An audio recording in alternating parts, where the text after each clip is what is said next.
Rasa sakit itu datang seperti gelombang pasang yang menghantam karang. Keringat dingin membasahi dahi Amara, rambutnya lepek menempel di pelipis. Di ruang bersalin VIP Rumah Sakit Permata Ibu yang sepi itu, hanya ada bunyi bip ritmis dari monitor detak jantung dan suara napasnya sendiri yang tersengal-sengal. Tidak ada tangan hangat yang menggenggam jemarinya. Tidak ada bisikan penenang dari pria yang berjanji sehidup semati dengannya 3 tahun lalu. Sabar ya, Bu Amara. Pembukaan sudah 8, ujar Dokter Laras dengan nada prihatin. Matanya sempat melirik ke arah pintu, seolah berharap suami pasiennya tiba-tiba muncul. Apa Pak Rian sudah bisa dihubungi? Amara tersenyum getir di sela kontraksi yang menyiksa. Tangannya merema sprei rumah sakit hingga buku-bukunya memutih. Dia sedang sibuk, Dok. Rapat penting. Rapat penting. Bohong. Amara tahu betul di mana suaminya berada.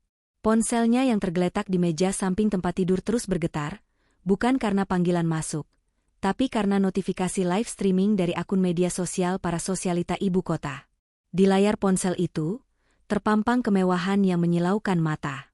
Sementara Amara bertaruh nyawa, di Grand Ballroom Hotel Imperial, hotel bintang 5 paling mewah di kota, sedang berlangsung pesta yang disebut-sebut sebagai pernikahan abad ini. Lampu kristal raksasa menggantung di langit-langit, membiaskan cahaya keemasan ke seluruh ruangan yang didekorasi dengan ribuan bunga mawar impor berwarna merah darah. Di pelaminan yang megah, berdiri Rian, suami sah Amara, dengan setelan jas tuxedo rancangan desainer Italia.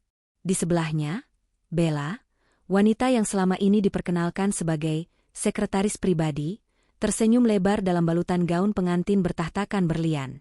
Lihatlah anakku dan menantuku, seru Bu Ratna, ibu mertua Amara, kepada para tamu undangan. Ia mengenakan kebaya emas yang mencolok, leher dan pergelangan tangannya dipenuhi perhiasan berat. Wajahnya berseri-seri, penuh kesombongan. Bu Ratna, pestanya luar biasa mewah, puji seorang tamu. Pasti mahal sekali biayanya. Bu Ratna tertawa renyah, suara gelangnya bergemerincing. Ah, ini belum seberapa. Demi kebahagiaan Rian dan Bella, berapapun kami keluarkan. Lagi pula, perusahaan Rian, Nusantara Group, sedang di puncak kejayaan. Uang bukan masalah bagi kami.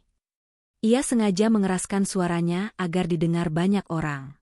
Akhirnya Rian mendapatkan istri yang sepadan. Cantik, pandai bersosialisasi, dan berkelas. Tidak seperti... Bu Ratna menghentikan kalimatnya, tapi semua orang tahu siapa yang dimaksud. Menantu pertamanya, Amara, yang dianggapnya hanya wanita rumahan pendiam dan membosankan. Tapi Bu, bukannya Pak Rian belum resmi bercerai dengan Bu Amara? Bisik salah satu tamu dengan ragu. Wajah Bu Ratna berubah masam sejenak. Lalu ia mengibaskan tangannya. Ah, itu hanya formalitas kertas. Perempuan penyakitan itu sebentar lagi juga akan dicampakkan. Rian sudah tidak tahan dengannya. Lagi pula, dia sedang hamil tua, tidak akan tahu apa-apa. Besok, setelah Rian resmi memiliki Bella, kami akan mengurus sisanya. Di atas pelaminan, Rian menggenggam tangan Bella. Kamu cantik sekali hari ini, bisiknya. Bella tersenyum manja. Aku takut, Mas. Bagaimana kalau istrimu tahu? Biarkan saja, jawab Rian dingin. Dia sedang di rumah sakit. Dia tidak akan mengganggu kita. Hari ini milik kita. Perusahaan untung besar bulan ini, aku bisa membelikanmu apa saja. Rian merogoh saku jasnya, mengeluarkan ponselnya yang bergetar. Nama, Amara, muncul di layar. Siapa? Tanya Bella curiga. Pengganggu, dengus Rian. Ia menekan tombol reject tanpa ragu, lalu mematikan ponselnya sepenuhnya. Sudah, jangan pikirkan dia. Di ruang bersalin, air mata Amara menetes bukan karena sakit fisik, melainkan karena rasa sakit di dadanya yang jauh lebih perih. Panggilan itu ditolak. Dimatikan. Ia melihat notifikasi live itu lagi. Ia melihat Rian mencium kening Bella. Ia melihat Bu Ratna memamerkan cincin berlian kepada kamera wartawan. Mereka berpesta di atas penderitaanku, batin Amara. Bu Amara. Tarik napas. Seru bidan. Kepala bayi sudah terlihat. Dorong, Bu. Amara memejamkan mata. Rasa benci mulai membakar hatinya, menggantikan rasa sedih. Selama 3 tahun ia diam. Ia menyamar menjadi istri yang penurut. Ia menyembunyikan identitas aslinya sebagai putri tunggal dari keluarga konglomerat Wijaya Corp yang bangkrut puluhan tahun lalu. Atau setidaknya, itulah yang dunia tahu. Dunia tidak tahu bahwa Amara adalah Phoenix, investor misterius yang menyuntikkan dana triliunan rupiah ke Nusantara Group saat perusahaan itu hampir kolaps 5 tahun lalu. Rian dan Bu Ratna mengira kesuksesan perusahaan murni karena kehebatan Rian. Mereka tidak tahu, setiap kontrak besar, setiap tender yang dimenangkan, semua karena campur tangan Amara di balik layar melalui kuasa hukumnya. Arg. Dengan satu teriakan panjang yang menyayat hati, tangisan bayi memecah kesunyian ruangan. "Selamat, Bu, bayinya laki-laki." "Tampan sekali," ucap Dokter Laras sambil meletakkan bayi merah itu di dada Amara. Amara menatap wajah mungil putranya. Ada sedikit wajah Rian di sana, tapi Amara bersumpah, anak ini tidak akan pernah menjadi seperti ayahnya. Ia mencium kening putranya yang masih basah. "Namamu Arka," bisiknya lirih. "Arka Wijaya. Kamu bukan bagian dari mereka." Setelah bayi dibawa untuk dibersihkan, Amara meminta tasnya pada suster dengan suara lemah namun tegas. "Tapi Bu, Ibu harus istirahat." "Ambilkan tas saya." "Sekarang," perintah Amara. Auranya berubah drastis. Tatapan matanya yang dulu lembut kini tajam dan dingin seperti es. Dengan tangan gemetar pasca melahirkan, Amara mengambil ponsel keduanya, sebuah ponsel hitam yang tidak pernah diketahui Rian. Ia menekan satu nomor. "Halo, Nona Amara? Saya dengar Anda baru melahirkan? Selamat." Suara berat seorang pria terdengar di seberang sana. Itu adalah Pak Haryo, pengacara dan orang kepercayaannya. "Simpan ucapan selamatnya, Pak Haryo." Suara Amara terdengar dingin, membuat Haryo langsung terdiam. "Lakukan sekarang." "Rencana B." Hening sejenak di ujung telepon. "Rencana B? Anda yakin, Nona?" "Itu berarti total annihilation. Penghancuran total. Nusantara Group akan rata dengan tanah besok pagi. Aset pribadi Pak Rian dan Bu Ratna juga akan."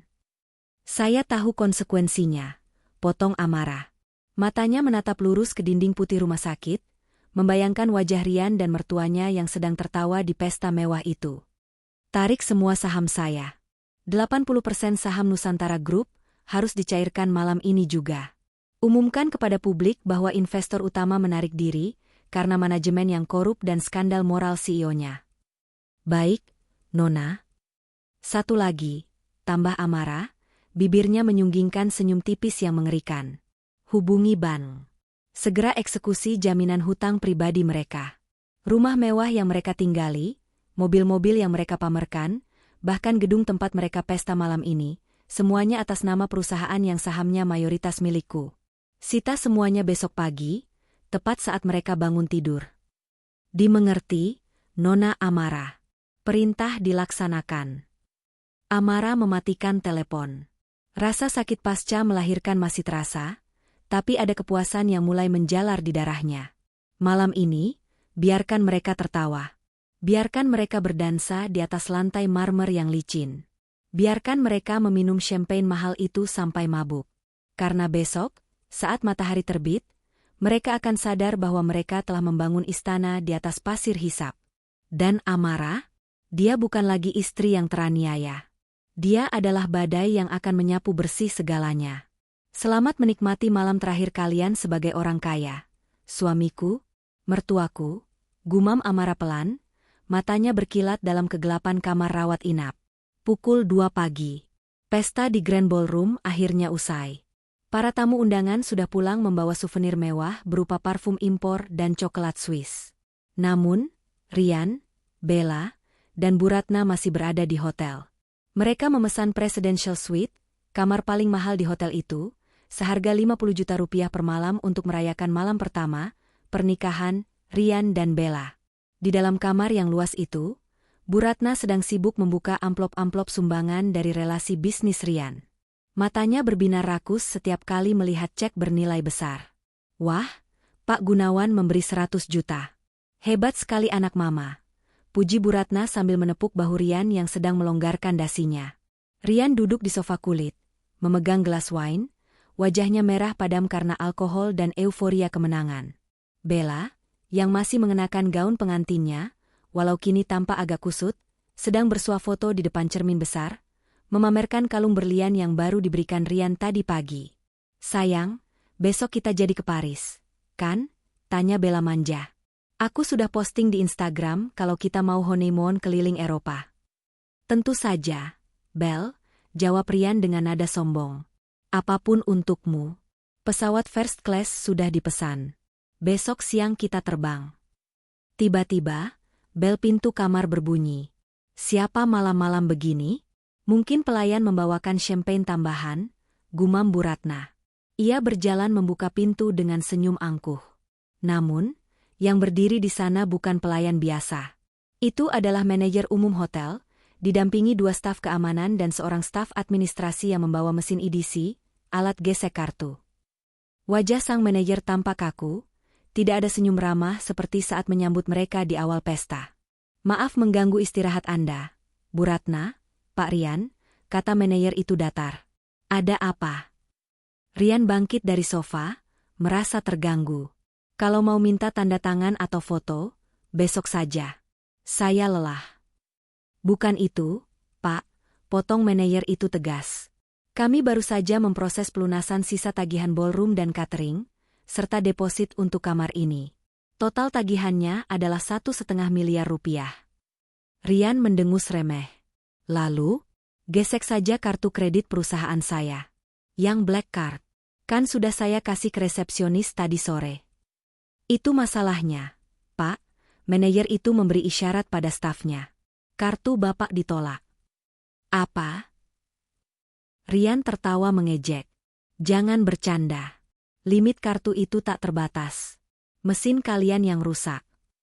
"Kami sudah mencoba di 3 mesin berbeda, Pak. Keterangannya bukan error, tapi blocked by issuer. Diblokir oleh bank penerbit," jelas manajer itu. Suasana di kamar mewah itu mendadak hening. Senyum di wajah Bella memudar. Bu Ratna mengerutkan kening. "Mungkin ada kesalahan sistem bank," kata Rian, mulai merasa gengsinya terusik di depan istri barunya. Ia merogoh dompet, mengeluarkan 2 kartu kredit platinum lainnya. "Pakai yang ini, atau yang ini, terserah." Staf administrasi itu maju, memasukkan kartu pertama.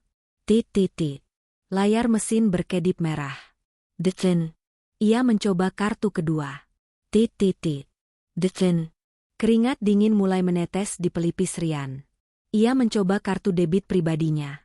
Kartu prioritas yang seharusnya berisi saldo miliaran rupiah.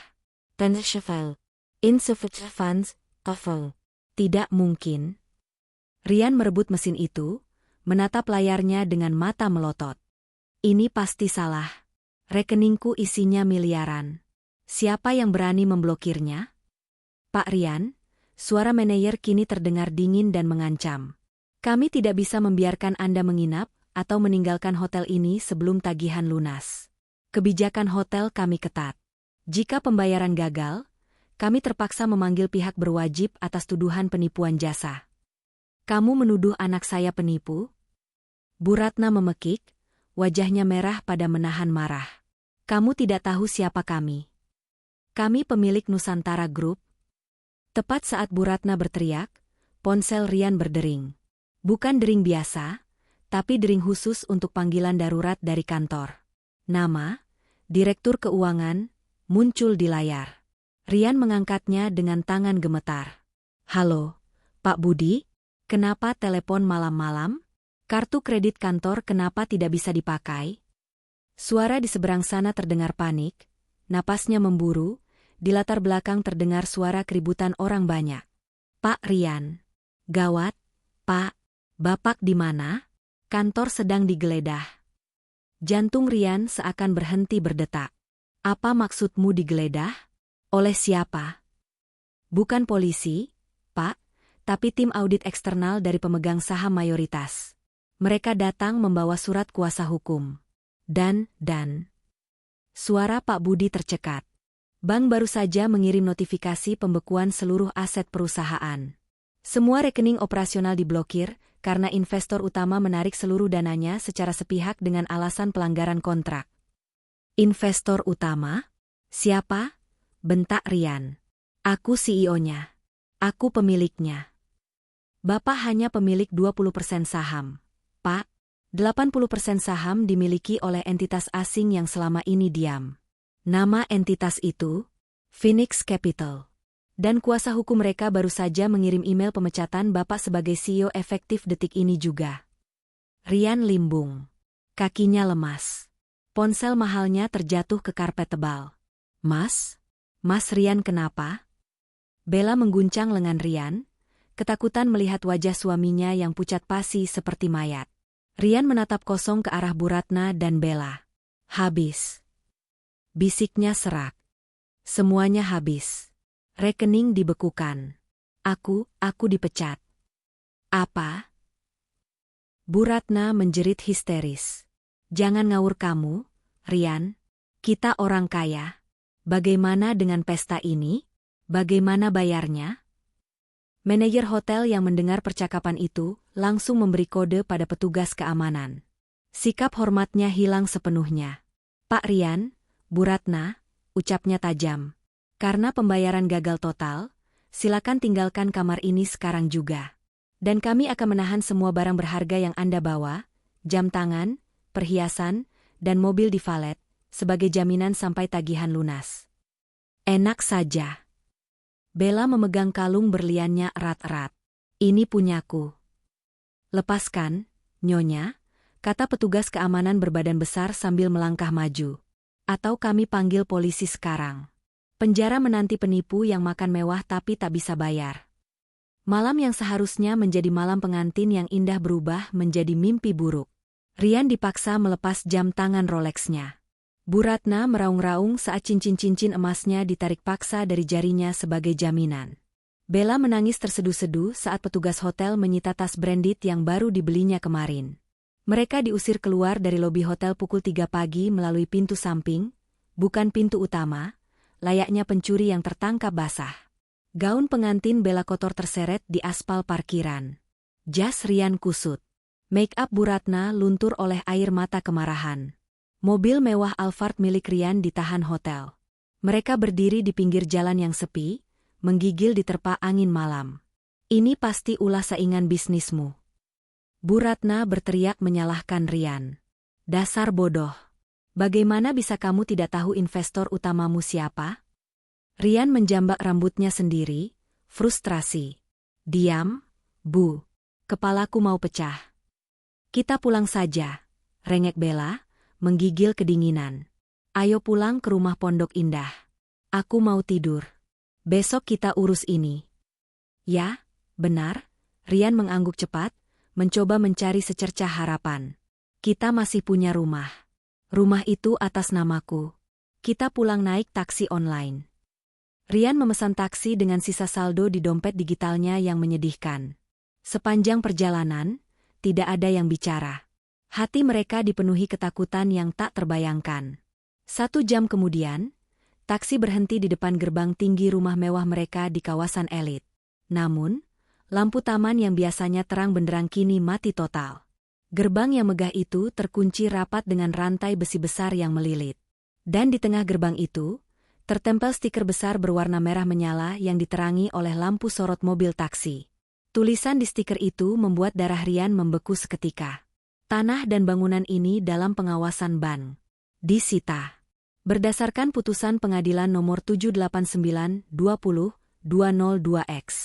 Di depan gerbang, berdiri 2 orang pria berseragam security BAN yang berbadan tegap, dan Pak Haryo, pengacara Amara. Pak Haryo berdiri dengan tenang sambil memegang sebuah map.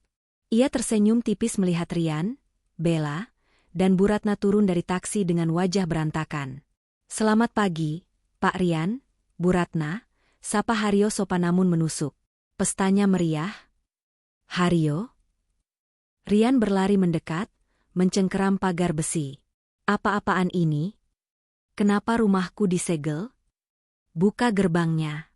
Istri dan ibuku mau masuk. Rumah Bapak. Haryo terkekeh pelan. Pak Rian lupa? 3 tahun lalu, saat perusahaan butuh dana segar, Bapak menjaminkan sertifikat rumah ini dan menandatangani klausul personal garanti. Karena Nusantara Group dinyatakan pilot oleh pemegang saham mayoritas malam ini, maka bank berhak mengeksekusi jaminan pribadi Bapak secara instan. Siapa? Bu Ratna maju dengan langkah sempoyongan, menunjuk wajah Haryo dengan jari gemetar. Siapa pemegang saham mayoritas laknat itu? Siapa yang tega melakukan ini pada kami? Haryo menatap mereka satu persatu. Tatapannya jatuh pada Bella yang ketakutan, lalu pada Rian yang hancur, dan terakhir pada Bu Ratna. Anda semua mengenalnya dengan sangat baik, jawab Haryo pelan. Ia mengeluarkan sebuah foto dari mapnya dan menempelkannya di kaca pos satpam. Pemilik 80% saham Nusantara Group, sekaligus pemilik Phoenix Capital, adalah Nyonya Amara Wijaya. Istri sah Anda, Pak Rian. Menantu yang ibu hina, dan wanita yang suaminya Nona Bella rebut. Petir seolah menyambar tepat di atas kepala Rian. Lututnya menyentuh aspal. Amara? Desisnya tak percaya. Wanita pendiam itu? Betul, Haryo merapikan jasnya. Dan Nyonya Amara menitipkan pesan, nikmati menjadi gelandangan. Jangan harap bisa mengambil satu lembar baju pun dari dalam rumah ini. Semuanya sekarang milik anakku, Arka. Haryo berbalik, masuk ke dalam mobil hitamnya yang mewah, meninggalkan Rian, ibunya, dan selingkuhannya terdampar di trotoar beton yang dingin, tanpa uang, tanpa rumah, dan tanpa harga diri, sementara langit di timur mulai menampakkan fajar yang kelabu. Matahari pagi mulai meninggi, menyinari trotoar di depan rumah mewah yang kini tersegel itu. Cahaya terang itu tidak membawa kehangatan, melainkan rasa malu yang membakar. Rian, Bella, dan Bu Ratna menjadi tontonan warga yang lewat. Bayangkan pemandangannya. Seorang pria dengan kemeja tuxedo yang kusut dan kancing terbuka, seorang ibu tua dengan kebaya mewah yang make-upnya luntur seperti topeng badut, dan seorang wanita muda dengan gaun pengantin putih yang bagian bawahnya sudah berubah warna menjadi abu-abu karena debu jalanan. Mas, aku lapar haus. Reng Bella. Ia duduk berselonjor di aspal, tidak peduli lagi pada citranya. Kakinya lecet parah karena memakai heels 12 cm sepanjang malam tanpa istirahat. Diam kamu, bentak Bu Ratna. Gara-gara kamu minta pesta mewah, kita jadi begini. Kalau saja kamu tidak mendesak Rian, uang itu bisa disimpan. Kok salah aku? Bella melotot, suaranya melengking. Ibu yang mau pamer ke teman-teman arisan. Ibu yang bilang, pokoknya harus lebih mewah dari pesta artis. Cukup. Rian berteriak, suaranya serak. Ia merasa kepalanya mau pecah. Berdebat tidak akan membuka segel gerbang ini. Kita harus cari bantuan. Rian merogoh saku celananya. Ponselnya masih ada, baterainya tinggal 15%. Untungnya, meski kartu kredit diblokir, paket datanya masih aktif karena ia memakai pasca bayar yang tagihannya bulan depan. Kita ke rumah Tante Linda, putus Rian. Linda adalah adik kandung Bu Ratna. Orang kaya lama yang tinggal di kawasan Menteng. Tante Linda pasti mau menampung kita sementara. Benar? Linda pasti bantu. Wajah Bu Ratna cerah seketika. Dia kan sayang sekali sama Mama. Mereka memesan taksi online lagi. Kali ini Rian harus menjual jam tangan smartwatch murahan yang ia pakai, karena Rolexnya disita hotel, ke sopir taksi hanya untuk membayar ongkos. Karena saldo dompet digitalnya benar-benar nol. Sopir taksi itu menerimanya dengan curiga, tapi setuju mengantar mereka. 1 jam kemudian, mereka tiba di depan gerbang tinggi rumah Tante Linda di Menteng. Bu Ratna turun dengan percaya diri, menekan bel intercom. Pak Asep, buka gerbangnya. Ini Ibu Ratna. Hening. Tidak ada jawaban. Bu Ratna menekan bel lagi, berkali-kali. Linda. Buka. Ini kakakmu. Kami butuh bantuan. Tiba-tiba, pintu kecil di gerbang terbuka. Bukan Tante Linda yang keluar, melainkan asisten rumah tangganya, Mbok Yem, yang membawa selang air. Maaf, Bu Ratna, kata Mbok Yem tanpa membuka gerbang lebar-lebar. Ibu Linda berpesan, beliau tidak mau menerima tamu. Terutama Ibu dan Mas Rian. Apa maksudmu? Aku kakaknya. Bu Ratna mendorong gerbang, tapi terkunci. Ibu Linda bilang. Mbok Yem tampak ragu, lalu melanjutkan, Ibu Linda malu. Berita tentang Nusantara Group bangkrut karena korupsi dan skandal perselingkuhan Mas Rian sudah masuk berita pagi di TV. Semua grup WhatsApp keluarga besar heboh. Ibu Linda tidak mau nama baik suaminya ikut terseret kalau menampung kalian. Kurang ajar. Bu Ratna menjerit. Linda lupa siapa yang meminjamkan dia tas Hermes bulan lalu? Tas itu palsu, Bu, potong Mbok Yem polos. Ibu Linda baru tahu dari penaksir barang gadai kemarin. Beliau marah sekali. Wajah Bu Ratna memerah padam. Kebohongannya terbongkar. Pergi dari sini, Bu, atau Satpam Kompleks akan mengusir kalian. Mbok Yem menutup pintu kecil itu dan terdengar bunyi kunci diputar 2 kali. Rian menendang pagar besi itu dengan frustrasi. Sialan, keluarga macam apa itu? Mas, gimana ini? Bella mulai menangis lagi. Rian menatap Bella. Teman-temanmu, Bel. Kamu kan selebgram. Teman-teman sosialitamu pasti banyak yang bisa bantu. Pinjam uang atau setidaknya tumpangan tidur. Bella mengusap air matanya. Iya, benar. Siska. Dia sahabat sejatiku. Rumahnya apartemen mewah di Kuningan. Dia pasti mau bantu. Bella mengeluarkan ponselnya, satu-satunya barang berharga yang ia sembunyikan di balik korset gaun pengantinnya saat pemeriksaan hotel tadi. Ia menelepon Siska lewat video call, berharap wajah memelasnya akan memancing simpati. Panggilan tersambung. Wajah Siska muncul di layar. Ia sedang di salon, rambutnya sedang di-blow. Siska, tolong aku, seru Bella histeris. Aku diusir dari hotel, rumah Mas Rian disita, tolong kami, SIS. Boleh aku numpang di apartemenmu sebentar saja?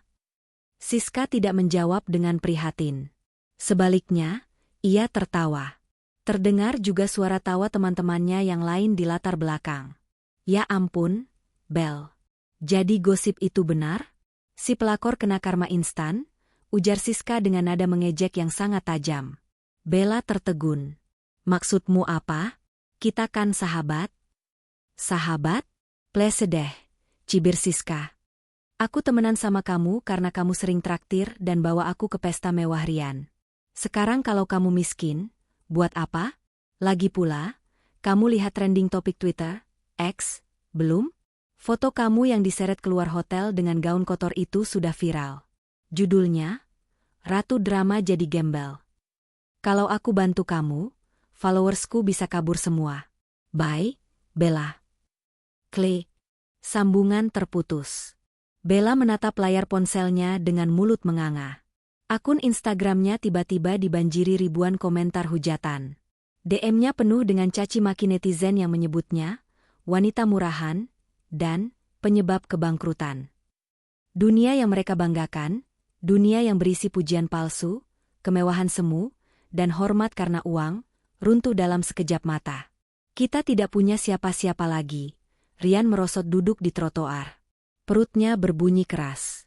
Rasa lapar yang belum pernah ia rasakan seumur hidupnya kini menyerang. Matahari semakin terik. Mereka kehausan, kelaparan, dan bau keringat. Itu. Bu Ratna menunjuk ke seberang jalan dengan tangan gemetar. Di sana ada warung Tegal, warteg, sederhana. Bau ayam goreng tercium sampai ke seberang. Masa kita makan di situ? Bella menutup hidungnya. Jorok. Kamu mau makan atau mati kelaparan? Bentak Rian. Ia menarik tangan Bella kasar. Jual antingmu. Apa? Ini berlian. Itu zirkonia. Aku beli KW Super di Mangga 2. Kamu pikir aku belikan kamu berlian asli seharga ratusan juta dalam kondisi perusahaan rugi? Rian keceplosan karena emosi. Bella terbelalak. Jadi selama ini, jual, sekarang. Dengan hati hancur, mereka menyeberang jalan. Rian menukarkan anting, berlian, itu ke pemilik warung yang menatap mereka aneh. Pemilik warung, seorang bapak tua yang kasihan, hanya menghargainya Rp50.000. Cuma Rp50.000? Protes Bu Ratna. Ambil atau tidak sama sekali. Itu barang palsu, Mas, kata bapak warung itu santai. Mereka tidak punya pilihan. Dengan 50.000, Rian, CEO Nusantara Group yang kemarin masih memegang gelas wine seharga jutaan, kini duduk di bangku kayu panjang warteg, berbagi nasi rames bungkus bertiga dengan tangan telanjang. Di pojok warung, sebuah TV tabung kecil menyiarkan berita siang. Breaking news, kejatuhan Imperium Nusantara Group. Saham anjlok ke titik terendah. Ribuan karyawan demo menuntut pesangon. Sementara itu, sosok misterius, Amara W., disebut sebagai pemegang kendali baru yang akan merombak total perusahaan. Rian tersedak nasinya saat mendengar nama itu. Di layar TV, muncul foto Amara. Bukan foto Amara yang lusuh dan berdaster seperti yang biasa Rian lihat di rumah. Itu adalah foto profil bisnis profesional. Amara mengenakan blazer hitam, tatapannya tajam, cerdas, dan penuh kuasa. Tangan Bu Ratna gemetar memegang kerupuk yang belum dimakannya. Dia merencanakan ini semua? Dia menjebak kita? Bukan menjebak, Bu, gumam Rian, matanya berkaca-kaca menatap layar TV buram itu. Dia cuma mengambil kembali apa yang memang miliknya. Kita yang bodoh. Kita yang terlalu serakah.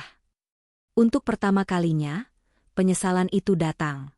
Bukan penyesalan karena menyakiti Amara, tapi penyesalan karena telah meremehkan musuh yang paling berbahaya, istri yang diam dan tersakiti. Tapi penyesalan itu terlambat. Sangat terlambat. Dari kejauhan, sebuah mobil sedan hitam perlahan melintas di depan warteg. Kaca jendela belakang turun sedikit. Di dalam mobil itu, Amara duduk sambil menggendong bayi Arka. Ia menatap ke arah warteg kumuh itu. Ia melihat suaminya yang gagah kini makan dengan lahap seperti orang kelaparan, mertuanya yang sombong kini duduk membungkuk, dan pelakor itu menangis sambil mengunyah nasi. Jalan, Pak, perintah Amara datar pada sopirnya. Pemandangannya sudah cukup. Kaca mobil naik kembali, menutup akses Rian dan keluarganya dari satu-satunya orang yang bisa menyelamatkan mereka. 3 bulan kemudian. Suasana di lantai 45 gedung pencakar langit di kawasan SCBD itu terasa sangat berbeda. Dulu, tempat ini penuh dengan asap rokok dan tawa Rian yang arogan.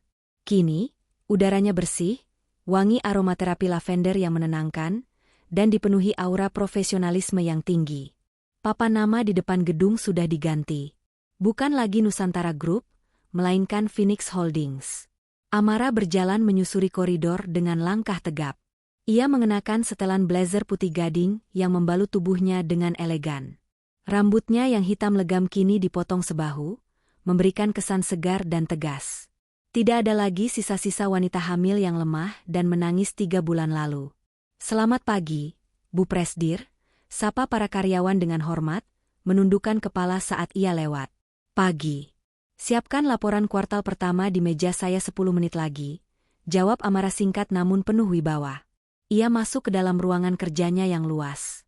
Di sana, di sebuah playpen, pagar mainan, mewah di sudut ruangan, bayi Arka sedang tertawa-tawa memainkan mainan edukasinya, diawasi oleh seorang nani berseragam rapi. Amara tersenyum, senyum tulus yang jarang ia perlihatkan pada dunia. Ia menghampiri putranya. Anak mama sudah bangun? Amara mencium pipi gembil Arka. Bayi itu tumbuh sehat dan gemuk, jauh dari penderitaan yang hampir menimpanya saat lahir. Bu Amara, Pak Haryo masuk setelah mengetuk pintu. Wajahnya berseri-seri. Berita bagus. Harga saham kita melonjak 15% pagi ini setelah peluncuran produk baru. Investor asing sangat percaya pada kepemimpinan Ibu.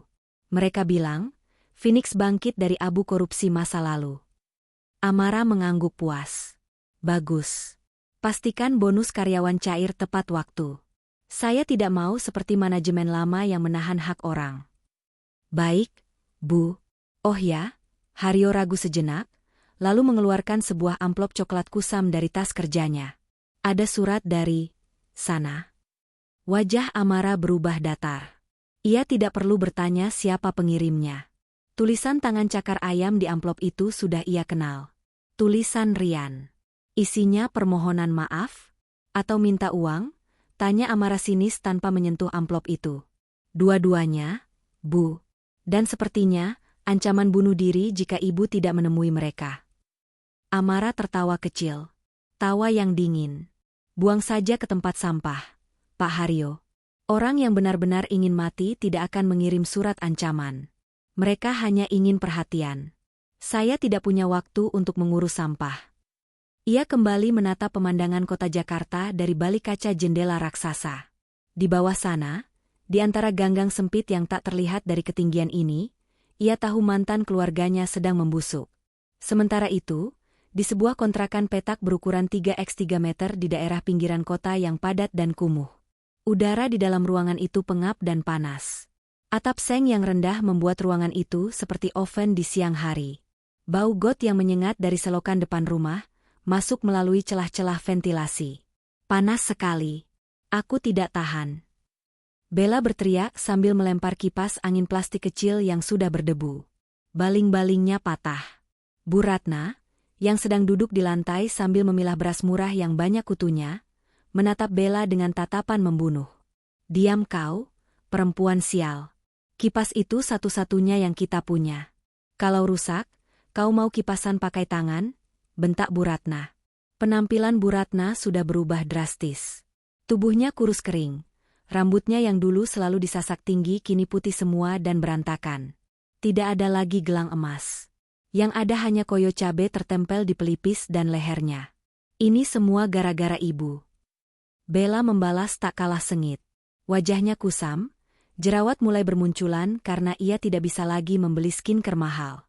Gaun-gaun mewahnya sudah dijual di pasar loak dengan harga murah untuk makan. Kini ia hanya memakai daster tipis yang sudah sobek di bagian ketiak. Kalau ibu tidak memaksa pesta mewah itu, Rian mungkin masih punya tabungan. Heh, kau yang goda anakku sampai dia lupa istri sahnya. Bu Ratna melempar segenggam beras ke arah Bella. Dasar pelakor tidak tahu diri.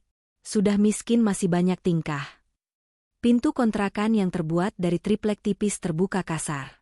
Rian masuk dengan langkah menyeret. Pemandangan Rian lebih menyedihkan lagi.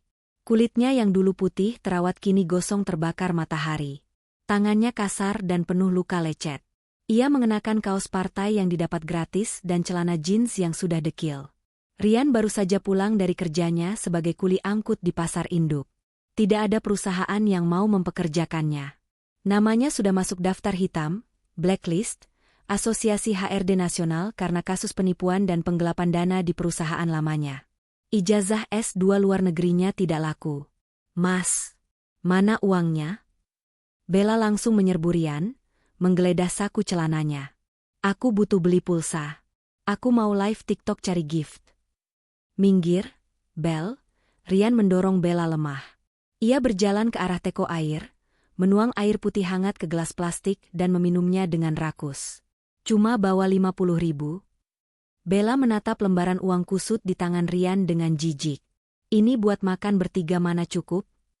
Belum bayar listrik token yang bunyi terus dari tadi. Syukuri saja, bentak Rian, matanya merah karena lelah dan marah. Kau pikir gampang cari kerja? Punggungku rasanya mau patah mengangkut karung beras seharian. Kau seharian ngapain? Cuma tidur dan main HP. Aku ini istrimu. Tugasmu menafkahiku, jerit Bella. Istri? Rian tertawa getir. Ia menatap Bella dari ujung kaki ke ujung kepala. Dulu, ia melihat Bella sebagai bidadari. Sekarang, ia melihat Bella sebagai parasit. Kalau kau istri yang baik, kau bantu aku. Bukan cuma menuntut. Amara dulu. Rian menghentikan kalimatnya. Menyebut nama itu di rumah ini adalah tabu, tapi juga sebuah kerinduan yang menyakitkan. Amara dulu apa? Tantang Bella. Amara dulu bego. Mau disuruh-suruh sama ibumu. Aku bukan babu. Jangan sebut nama dia. Bu Ratna tiba-tiba menangis meraung. Aku menyesal. Ya Tuhan, aku menyesal. Amara itu pembawa rezeki. Sejak dia pergi, kita jadi sial begini.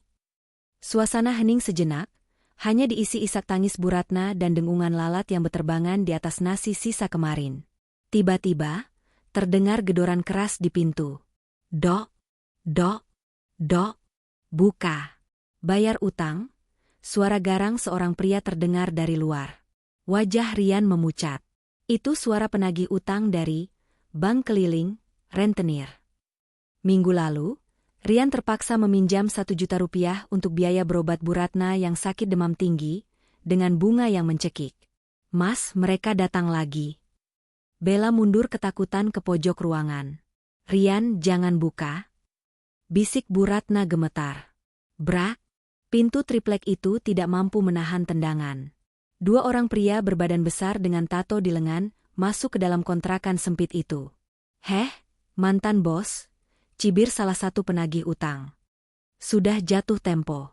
Mana duitnya? 1 juta pokok plus bunga 300.000. Bang tolong. Bang, Rian memohon, merapatkan kedua tangannya. Saya baru dapat 50.000 hari ini. Tolong kasih waktu lagi. Waktu. Lu kira gue jam dinding? Penagih itu menampar pipi Rian dengan keras. Plah. Rian tersungkur menabrak galon air kosong. Darah segar mengalir dari sudut bibirnya. Mas Rian, teriak Bu Ratna, tapi dia tidak berani mendekat.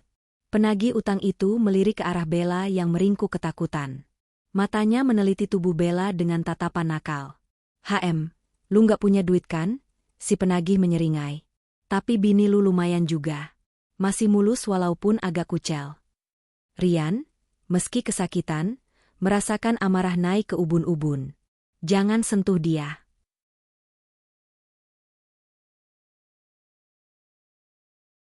Tenang, bos, si penagih tertawa. Gini aja. Kalau besok sore lu nggak bisa bayar, bini lu ikut kita ke markas. Kita pekerjakan di tempat karaoke bos kita. Seminggu kerja di sana, utang lu lunas. Gimana? Bajingan. Rian mencoba bangkit, tapi ditendang lagi di perutnya hingga ia muntah cairan bening.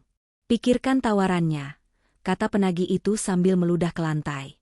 Besok sore, kami balik lagi. Mereka pergi, meninggalkan Rian yang mengerang kesakitan, Bu Ratna yang histeris, dan Bella yang terdiam pucat. Namun, di balik ketakutan itu, ada kilatan aneh di mata Bella. Ia menatap Rian yang tidak berdaya di lantai, lalu menatap pintu keluar. Mas. Panggil Bella pelan. Sakit, Bel? Rintih Rian. Bantu aku bangun. Bella tidak bergerak. Mas, aku nggak bisa hidup begini terus. Maksudmu? Tawaran orang tadi? Bella menelan ludah. Kerja di karaoke. Setidaknya di sana ada AC kan? Dapat uang tips kan? Rian terbelalak, lupa pada rasa sakit fisiknya. Hatinya hancur berkeping-keping untuk kedua kalinya. Kau mau jual diri. Daripada mati kelaparan sama kamu. Bella berdiri, membersihkan dasternya. Kamu itu laki-laki gagal, Mas. Gagal jadi suami, gagal jadi anak, gagal jadi bos. Aku nyesel nikah sama kamu. Bella mengambil tasnya yang berisi sedikit baju tersisa, lalu melangkah keluar pintu, mengejar para penagih utang tadi. Tunggu, Bang, teriak Bella memanggil preman-preman itu. Bella, kembali. Rian berteriak serak, air matanya tumpah bercampur darah. Jangan tinggalkan aku. Tapi Bella tidak menoleh. Ia menghilang di balik gang kumuh, meninggalkan Rian yang hancur lebur bersama ibunya yang kini hanya bisa meratap seperti orang gila. Malam itu, di kontrakan sempit tanpa listrik karena token habis, Rian sadar bahwa neraka dunia itu nyata. Dan dialah arsitek dari nerakanya sendiri. Sementara jauh di sana, di apartemen penthouse yang hangat, Amara sedang membacakan dongeng tidur untuk Arka, dikelilingi kenyamanan yang dulu ia bagi dengan orang yang salah. Pagi itu hujan turun rintik-rintik, membuat udara Jakarta semakin lembab dan menusuk tulang. Namun, dinginnya cuaca tak sebanding dengan dinginnya hati Rian. Sudah 2 hari sejak Bella pergi bersama preman penagih utang itu. Rian tidak tahu nasib wanita itu, dan jujur saja, dia sudah tidak peduli. Kini, masalah yang lebih besar ada di hadapannya. Bu Ratna sekarat. Di sudut kontrakan yang gelap, ibunya menggigil hebat. Demamnya semakin tinggi, dan ia mulai mengigau menyebut nama-nama leluhur. Tidak ada obat, tidak ada makanan, dan listrik sudah mati total karena token habis. Amara, tolong Mama. Amara. Racau Bu Ratna dalam tidurnya. Nama itu menusuk telinga Rian. Bahkan dalam ketidaksadaran ibunya, nama Amara adalah satu-satunya harapan. Rian menatap pantulan dirinya di pecahan cermin yang tersandar di dinding. Wajahnya bengkak bekas pukulan, matanya cekung dengan lingkaran hitam pekat, dan tubuhnya kurus kering. Kemeja branded yang dulu ia banggakan kini kusam, kancingnya hilang 2, dan berbau apek. Aku harus menemuinya, gumam Rian. Bukan untuk dirinya, tapi untuk ibunya. Rasa malu sudah lama mati di dalam dirinya. Dengan sisa tenaga terakhir, Rian memapah langkahnya keluar dari kontrakan. Ia tidak punya uang sepeser pun untuk ongkos. Ia harus berjalan kaki. Jarak dari daerah pinggiran kumuh itu ke kawasan bisnis SCBD sekitar 15 km. 5 jam kemudian, Rian tiba di depan gedung pencakar langit Phoenix Holdings. Kakinya melepuh, sepatunya yang solnya sudah lepas ia ikat dengan tali rafia yang ia temukan di jalan. Keringat bercampur air hujan membuat penampilannya persis seperti gelandangan. Ia berdiri di depan pintu kaca otomatis lobi gedung yang megah itu. Dulu, ia melangkah masuk ke sini dengan dagu terangkat, disambut hormat oleh semua orang. Dulu, gedung ini adalah kerajaannya. Sekarang, ia hanyalah hama yang ingin diusir. Rian mencoba melangkah masuk. Hawa sejuk AC menyapa kulitnya yang terbakar matahari. Namun, baru 2 langkah, seorang petugas keamanan bertubuh tegap menghadangnya. "Maaf, Pak. Pengemis dilarang masuk. Silakan tunggu di luar pagar," kata satpam itu tegas sambil menutup hidungnya, menahan bau badan Rian. Rian menatap nametag satpam itu. "Ujang. Jang." Suara Rian parau. "Ini saya, Rian. Pak Rian." Satpam itu mengernyitkan dahi, meneliti wajah pria kumuh di depannya. Matanya membelalak kaget saat mengenali guratan wajah mantan bosnya di balik memar dan kotoran itu. Pak Rian?" Ujang tergagap. "Astaga, Bapak kenapa jadi begini?" "Biarkan saya masuk, Jang. Saya mau ketemu Amara, maksud saya, Bu Presdir," pinta Rian memelas. Wajah Ujang kembali tegas. Profesionalisme mengalahkan rasa kasihan. "Maaf, Pak. Perintah Bu Amara jelas. Bapak Rian Pratama dan Ibu Ratna masuk dalam daftar blacklist utama. Dilarang menginjakkan kaki di area gedung, apalagi menemui beliau. Tolong, Jang. Ibuku sekarat." Rian berteriak, suaranya pecah. "Aku cuma minta waktu 5 menit. 5 menit saja." Keributan itu menarik perhatian orang-orang di lobi. Para karyawan yang sedang istirahat makan siang mulai berbisik-bisik. Beberapa mengenali Rian dan menatapnya dengan pandangan jijik sekaligus ngeri. "Ada apa ini?" Suara itu terdengar tenang namun mematikan. Suara yang sangat dirindukan Rian, sekaligus yang paling ditakutinya. Kerumunan karyawan membelah. Dari arah lift VIP, Amara berjalan mendekat. Ia dikelilingi oleh Pak Haryo dan 2 asisten pribadi. Amara mengenakan gaun kerja midi berwarna biru dongker yang elegan, rambutnya tertata sempurna, dan aura kekuasaannya begitu kuat hingga membuat udara di sekitar terasa berat. Rian terpaku. Istrinya, wanita yang dulu ia anggap membosankan karena hanya memakai daster di rumah, kini terlihat seperti seorang ratu yang tak tersentuh. Cantik, sangat cantik, dan sangat jauh. "Amara." Rian maju selangkah, tapi Ujang langsung menahan dadanya. Amara berhenti 3 meter di depan Rian. Ia tidak mendekat. Ia menatap Rian dari ujung kaki ke ujung kepala dengan tatapan datar. Tidak ada kemarahan, tidak ada kebencian. Hanya tatapan kosong seolah ia sedang melihat kantong sampah yang lupa dibuang. "Buang dia keluar, Pak Ujang." Dia mengotori lobi, perintah Amara dingin, lalu berbalik badan hendak pergi. "Tunggu, Amara." Rian melakukan hal yang tak pernah ia bayangkan akan ia lakukan seumur hidupnya. Ia menjatuhkan dirinya ke lantai marmer yang dingin. Ia berlutut. "Aku mohon." Rian bersujud, keningnya menyentuh lantai di dekat sepatu hak tinggi Amara. "Jangan pergi. Tolong dengarkan aku." Langkah Amara terhenti. Ia tidak berbalik, tapi ia memberi isyarat tangan agar Ujang berhenti menyeret Rian. "Bangun," ucap Amara tanpa melihat. "Tidak. Aku tidak akan bangun sebelum kamu memaafkanku." Rian menangis tersedu-sedu. Air matanya menetes membasahi lantai yang mengkilap. Aku salah, Ra. Aku bodoh. Aku jahat. Aku pantas dihukum. Tapi ibu sakit parah, Ra. Dia butuh rumah sakit. Dia butuh obat. Tolonglah demi masa lalu kita, demi Arka. Mendengar nama Arka disebut, tubuh Amara menegang. Ia berbalik perlahan. Matanya kini berkilat tajam, setajam silet. Jangan pernah sebut nama anakku, desis Amara. Setiap kata ditekan dengan penuh emosi. Amara melangkah mendekat, membuat Rian mendongak penuh harap. Kamu bilang demi masa lalu? Amara tertawa sinis. Masa lalu yang mana, Rian? Masa lalu saat kamu berselingkuh di belakangku ketika aku hamil besar? Masa lalu saat kamu dan ibumu merencanakan menceraikanku setelah melahirkan? Atau masa lalu saat kamu berpesta pora sementara aku berjuang sendirian di ruang bersalin? Aku hilaf, Ra. Hilaf itu satu kali, Rian. Yang kamu lakukan adalah karakter. Itu watakmu. Amara membentak, membuat gema di seluruh lobi.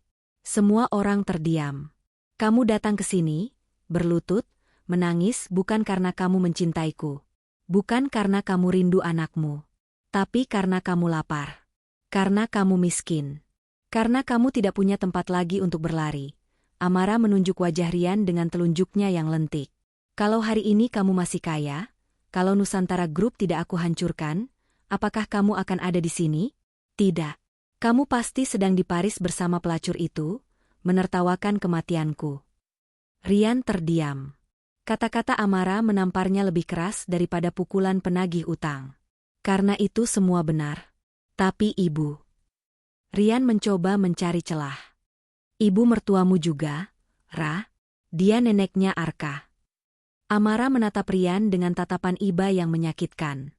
Ibumu, kata Amara pelan, adalah orang yang menyuruh dokter untuk tidak memprioritaskan nyawaku jika terjadi komplikasi saat melahirkan.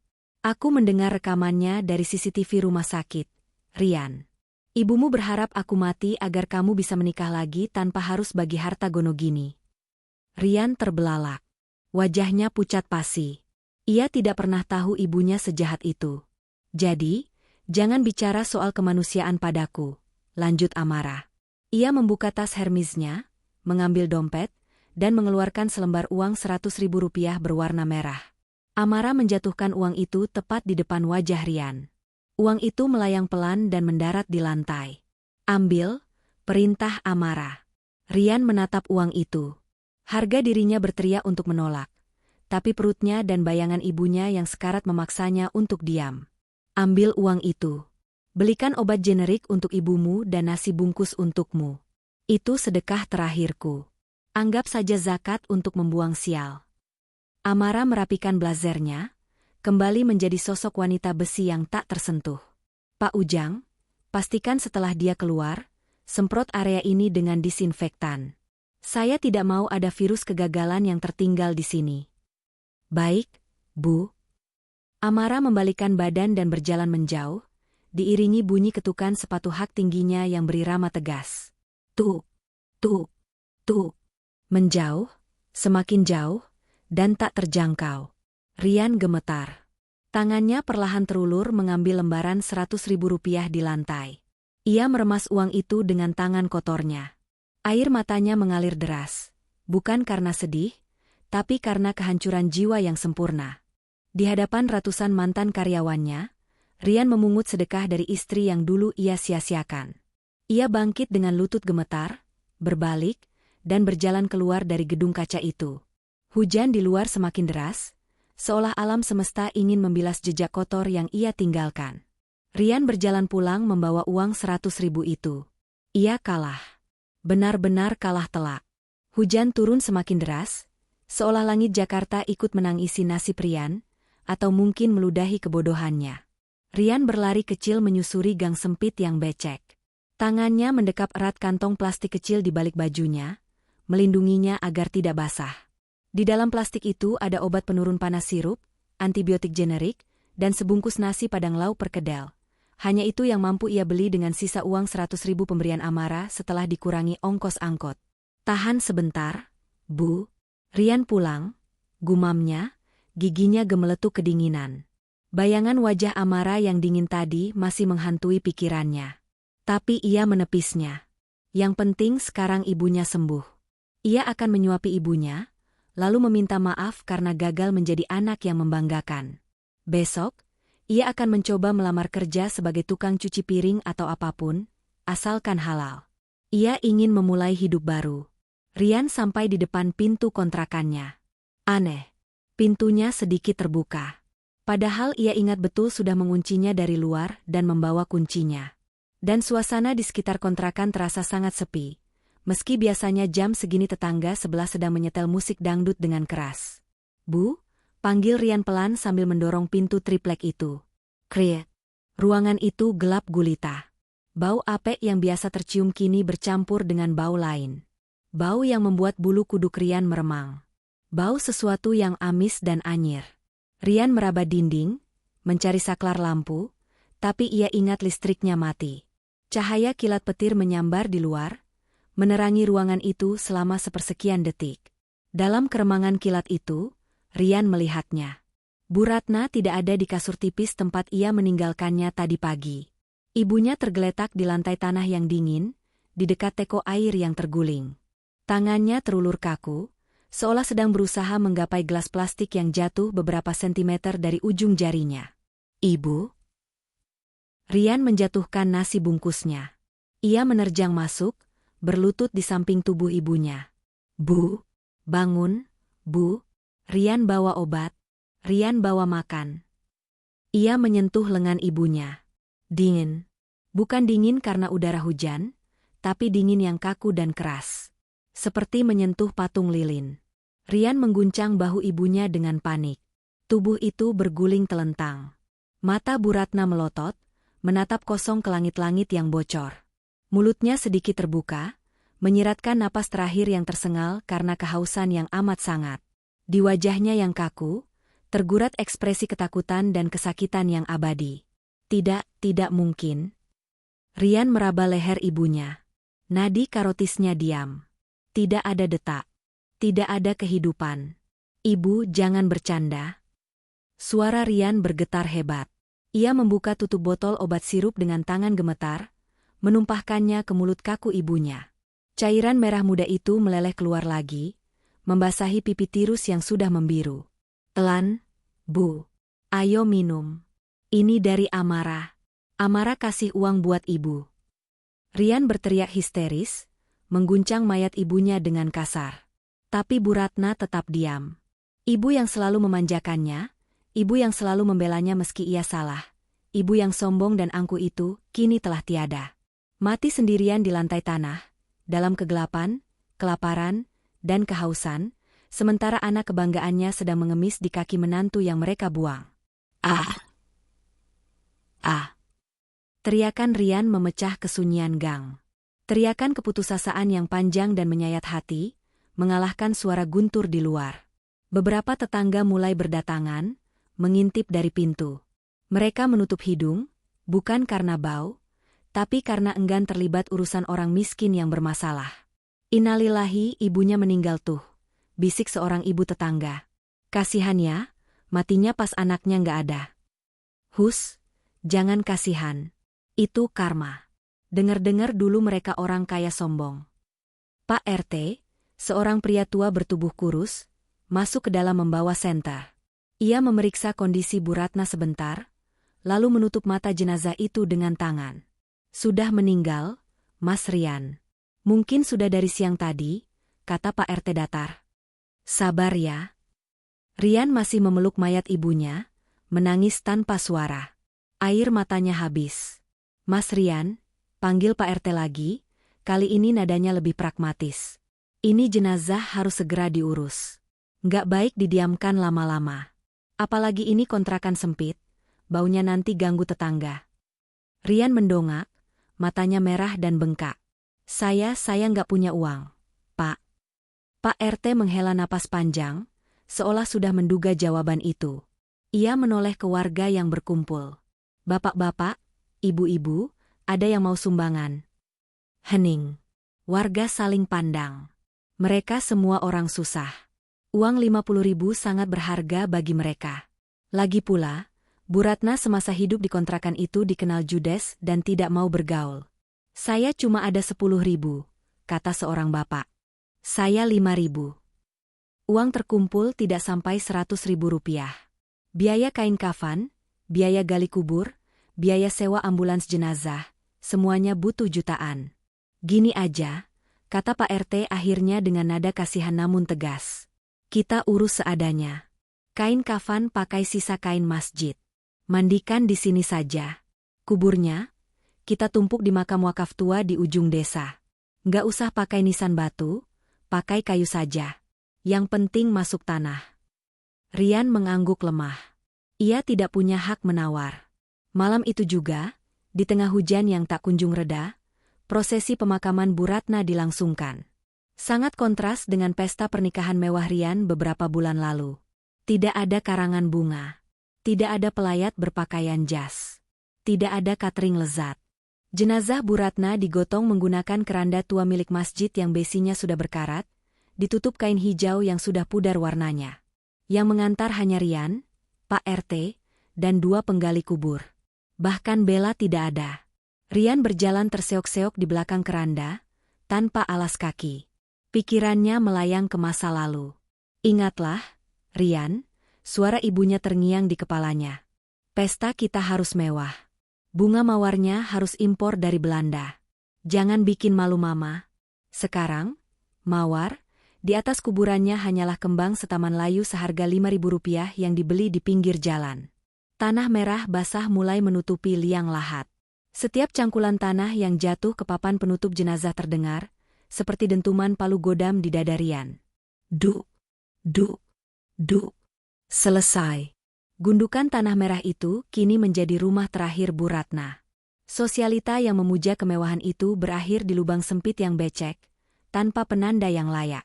Rian duduk bersimpuh di samping gundukan tanah itu. Hujan membasahi tubuhnya, menyamarkan air matanya. "Maafin Rian, Bu," bisiknya parau. Rian gagal. Pak RT menepuk bahu Rian. "Sudah, Mas. Pulang. Besok dipikirkan lagi hidupnya. Utang kontrakan Mas Rian juga sudah nunggak 2 bulan, yang punya kontrakan minta dikosongkan besok pagi karena ada yang mau isi." Rian tertawa hambar. Ibunya meninggal, dan besok dia terusir lagi. Sempurna. Saat Pak RT dan penggali kubur pergi, sebuah mobil hitam mewah berhenti tak jauh dari area pemakaman. Kaca jendela belakang turun sedikit. Itu mobil Pak Haryo. Rian menoleh cepat. Apakah Amara datang? Apakah di detik terakhir, hati nurani istrinya terketuk? Pintu mobil terbuka. Haryo keluar membawa payung hitam besar. Ia berjalan mendekati Rian, tapi berhenti di jarak aman agar sepatu kulitnya tidak terkena lumpur. "Bu Amara titip pesan," kata Haryo datar. Rian menatap Haryo dengan tatapan kosong. Dia tidak turun." "Ibu Amara tidak sudi menginjakan kaki di tempat ini," jawab Haryo tajam. "Beliau hanya mengirim saya untuk memastikan bahwa Bu Ratna benar-benar sudah dikubur. Bu Amara tidak ingin arwah penasaran mengganggu bisnisnya." Haryo melemparkan sebuah amplop putih ke atas gundukan tanah basah itu. Amplop itu langsung kotor terkena lumpur. "Itu uang untuk membayar utang kontrakanmu dan biaya tahlilan sederhana selama 3 hari. Bu Amara bilang, dia melakukan ini bukan karena peduli padamu atau ibumu, tapi demi nama baik Arka, supaya anaknya tidak punya nenek yang mayatnya terlantar." Haryo berbalik badan. "Oh ya, satu lagi. Jangan pernah mencoba menghubungi Bu Amara lagi. Mulai besok, beliau akan berangkat ke Eropa untuk ekspansi bisnis. Dan kamu, anggap saja kamu sudah mati bagi beliau." Mobil hitam itu melaju pergi, membelah genangan air, meninggalkan Rian sendirian di tengah kuburan yang gelap dan sepi. Rian mengambil amplop itu dari atas tanah kuburan ibunya. Tangannya gemetar membuka isinya. Ada uang 3 juta rupiah. Cukup untuk menyambung hidup sebulan. Tapi rasanya uang itu membakar tangannya. Uang santunan dari wanita yang dulu ia hancurkan hatinya, kini menjadi satu-satunya penopang hidupnya. Di bawah guyuran hujan, Rian memeluk nisan kayu ibunya dan meraung. Suaranya hilang ditelan angin malam. Kehancurannya kini paripurna. Tidak ada harta, tidak ada keluarga, tidak ada harga diri. Yang tersisa hanya penyesalan yang seluas samudra, namun tak ada kapal untuk menyeberanginya. 5 tahun kemudian, waktu adalah hakim yang paling adil. Bagi sebagian orang, waktu menyembuhkan luka. Bagi yang lain, waktu adalah pengikis batu karang yang perlahan menghancurkan sisa-sisa harapan. Di sebuah penthouse mewah di kawasan Jakarta Selatan, pagi hari disambut dengan aroma kroasang hangat dan kopi Arabica terbaik. Mama, dasiku miring tidak? Seorang anak laki-laki berusia 5 tahun berlari menuruni tangga marmer. Wajahnya tampan, kulitnya bersih terawat, dan matanya berbinar cerdas.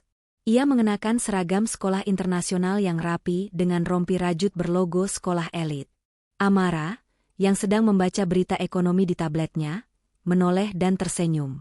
Senyum yang kini jauh lebih sering terlihat daripada 5 tahun lalu. Sini mama rapikan. Sayang, Amara meletakkan tabletnya. Ia berlutut menyamakan tingginya dengan putranya. Nah, begini baru ganteng. Siapa nama kamu? Arka Wijaya, jawab bocah itu lantang. Anak siapa? Anak Mama Amara. Amara mencium kening putranya dengan penuh kasih. Arka tumbuh menjadi anak yang sangat pintar dan santun. Ia mewarisi ketegasan Amara dan, sayangnya, sedikit fitur wajah fisik Rian, terutama bentuk hidung dan matanya. Namun bagi Amara, Arka adalah miliknya seorang. Darah dagingnya yang ia besarkan dengan keringat dan air mata. Hari ini Pak Supir yang antar ya. Mama ada meeting dengan investor dari Jepang. Nanti sore kita ketemu di mall. Mama janji belikan robot yang kamu mau kalau nilai ulanganmu bagus. Janji Amara. Siap, bos. Arka memberi hormat lucu, membuat para pelayan di rumah itu tertawa gemas. Kehidupan Amara sempurna. Phoenix Holdings kini bukan hanya menguasai pasar nasional, tapi sudah merambah ke Asia Tenggara. Namanya sering muncul di majalah Forbes sebagai salah satu wanita paling berpengaruh. Ia memiliki segalanya, kekuasaan, kekayaan, dan cinta dari putranya. Masa lalu kelam itu seolah sudah terkubur dalam buku sejarah yang tak pernah ia buka lagi. Sementara itu, di sebuah kawasan ruko yang padat dan panas di Jakarta Barat, matahari pukul 12 siang membakar aspal, hingga uap panasnya terlihat bergelombang. Di sela-sela mobil yang parkir berdesakan, seorang pria kurus dengan rompi oranye lusuh sedang meniup peluit dengan napas tersengal. Terus. OP. Balas kiri. Ya, SIP. Teriaknya dengan suara parau yang pecah. Pria itu menyeka keringat yang bercucuran di dahinya yang keriput dengan lengan baju yang dekil. Kulitnya hitam legam terbakar matahari. Rambutnya yang dulu hitam klimis kini dipenuhi uban dan dipotong asal-asalan. Giginya kuning dan ada yang tanggal 1 di bagian depan. Tidak ada yang akan menyangka bahwa tukang parkir yang bau matahari ini dulunya adalah Rian Pratama, CEO lulusan luar negeri yang pernah menggelar pesta pernikahan termewah di Hotel Bintang 5. Woi, Kang Parkir. Jangan bengong. Bantuin ngeluarin mobil nih. Bentak seorang pemilik mobil SUV, seorang anak muda yang seumuran dengan Rian 5 tahun lalu. Iya, Pak. Maaf, Pak. Rian membungkuk-bungkuk sopan. Punggungnya yang dulu tegap kini sedikit bungkuk, karena terlalu sering menunduk hormat pada orang lain demi recehan. Setelah mobil itu keluar, Rian menerima uang Rp2.000 yang dilempar begitu saja ke aspal. Rian memungut uang logam itu dengan tangan gemetar. Kuku-kukunya hitam kotor. Alhamdulillah buat beli es teh, gumamnya. Hidupnya selama 5 tahun ini adalah definisi neraka dunia. Setelah ibunya meninggal, Rian terusir dari kontrakan. Ia sempat menggelandang di kolong jembatan, menjadi kuli panggul, hingga akhirnya menjadi juru parkir liar di kawasan ruko ini. Ia tidur di pos ronda atau di emperan toko saat malam. Bella? Ia pernah melihat Bella sekali, 2 tahun lalu. Mantan istri sirinya itu sedang digelandang Satpol PP dalam razia wanita malam di pinggir jalan. Mereka saling bertatapan sekilas dari balik truk Satpol PP, namun tidak ada kata yang terucap. Hanya tatapan kosong dua manusia yang hancur. Hari ini, kawasan ruko tempat Rian bekerja lebih ramai dari biasanya. Ada pembukaan learning center, tempat les, elit untuk anak-anak orang kaya di gedung utama. Mobil-mobil mewah berjejeran, Alphard, Velfire, Mercedes. Rian bertugas mengatur parkir di area drop-off. Ia harus ekstra hati-hati. Menggores sedikit saja mobil-mobil ini, nyawanya tidak akan cukup untuk membayarnya. Sebuah mobil Rolls-Royce Phantom berwarna hitam mengkilap perlahan masuk ke area drop-off. Mobil itu begitu mewah hingga Rian mundur beberapa langkah, takut menyentuhnya. Sopir berseragam turun, membukakan pintu penumpang belakang. Seorang anak kecil laki-laki melompat turun dengan riang. "Hati-hati, tuan muda," ucap sopir itu. "Aku mau beli es krim di situ dulu sebelum masuk les," seru anak itu sambil menunjuk kedai gelato mahal di seberang lobi. Rian memandang anak itu. Hatinya berdesir aneh. Anak itu kira-kira seusia, Rian menggeleng. Ia tidak boleh mengingatnya. Ia tidak pantas. Namun, saat anak itu berlari kecil, sebuah mainan robot limited edition terjatuh dari saku tas punggungnya. Anak itu tidak sadar dan terus berlari. Rian melihat robot itu tergeletak di aspal. Sebuah mobil lain hendak mundur dan hampir melindas mainan mahal itu. "Awas!" Tanpa pikir panjang, Rian melompat. Ia menyambar mainan itu tepat sebelum ban mobil melindasnya. Siku Rian menghantam aspal keras, lecet dan berdarah. "Heh, ngapain lu tiarap di situ? Mau mati?" bentak sopir mobil yang hampir menabraknya. Rian tidak peduli. Ia berdiri terpincang-pincang, membersihkan debu dari mainan robot itu dengan bajunya yang kotor. "Dek! Adik kecil," panggil Rian dengan suara serak. Anak laki-laki itu berhenti dan menoleh. Ia meraba saku tasnya, lalu sadar mainannya hilang. Ia melihat Rian yang pincang berjalan mendekat. Seorang pengasuh, babysitter, berseragam putih segera berlari menghalangi anak itu, menatap Rian dengan curiga. "Mau apa kamu? Jangan dekat-dekat." Rian berhenti 3 langkah dari mereka, menundukkan kepala. Bau badannya mungkin akan mengganggu anak wangi ini. "Maaf, Sus. Ini, mainan tuan muda jatuh tadi." Hampir terlindas mobil, Rian mengulurkan robot itu dengan tangan yang gemetar dan kotor. Anak kecil itu mengintip dari balik badan pengasuhnya. Matanya berbinar melihat robot kesayangannya selamat. "Robotku," seru anak itu. Ia maju, mengambil robot itu dari tangan Rian yang kasar. Tangan mungil yang halus bersentuhan dengan tangan kasar yang penuh daki. Kontras itu begitu menyakitkan. "Terima kasih ya, Pak," ucap anak itu tulus. Ia mendongak, menatap wajah Rian. "Bapak luka ya?" Tangannya berdarah. Rian tercekat. Sudah bertahun-tahun tidak ada manusia yang berbicara selembut ini padanya. Apalagi seorang anak kecil borjuis. "Nggak apa-apa, Den. Cuma lecet dikit," jawab Rian, matanya berkaca-kaca. Ia menatap lekat-lekat wajah anak itu. Mata itu, hidung itu. Rian merasa bercermin ke masa kecilnya sendiri. Jantungnya berdegup kencang. "Mungkinkah? Arka, kenapa lama sekali?" Suara wanita yang tegas dan berwibawa terdengar dari arah pintu mobil. Dunia Rian seakan berhenti berputar. Suara itu, suara yang 5 tahun lalu mengusirnya. Suara yang dulu memanggilnya, "Mas," dengan manja, kini terdengar seperti titah ratu. Rian menoleh pelan, takut namun penasaran. Amara turun dari mobil. Ia mengenakan kacamata hitam besar, blazer dari Chanel, dan sepatu heels merah menyala. Auranya begitu mendominasi hingga orang-orang di sekitar drop-off seolah menahan napas. Amara berjalan mendekati anaknya, lalu tatapannya jatuh pada sosok tukang parkir kumuh di hadapannya. Amara melepas kacamata hitamnya perlahan. Tatapan mereka bertemu. Rian membeku. Ia ingin lari, ia ingin sembunyi di lubang tikus, tapi kakinya terpaku. Rasa malu yang amat sangat menghantamnya lebih keras dari pukulan apapun. Ia berdiri di hadapan mantan istrinya dengan rompi parkir bau dan celana sobek, sementara Amara berdiri bak Dewi. Amara menatap Rian. Tidak ada kaget yang berlebihan di wajahnya. Seolah ia sudah tahu, atau seolah Rian baginya hanyalah debu jalanan yang tak berarti. Tatapannya dingin, datar, dan menusuk. "Mama, Bapak ini nyelamatin robot Arka." Dia hampir ketabrak. Lapor Arka polos, tidak menyadari ketegangan udara di antara kedua orang dewasa itu. Tangan bapaknya berdarah. Ma. Amara menunduk menatap putranya, ekspresinya langsung melembut. Oh ya? Arka sudah bilang terima kasih. Sudah, Ma. Amara kembali menatap Rian. Kali ini, ia merogoh tas tangannya. Bukan dompet yang ia ambil, tapi selembar tisu basah antiseptik dan selembar uang berwarna merah.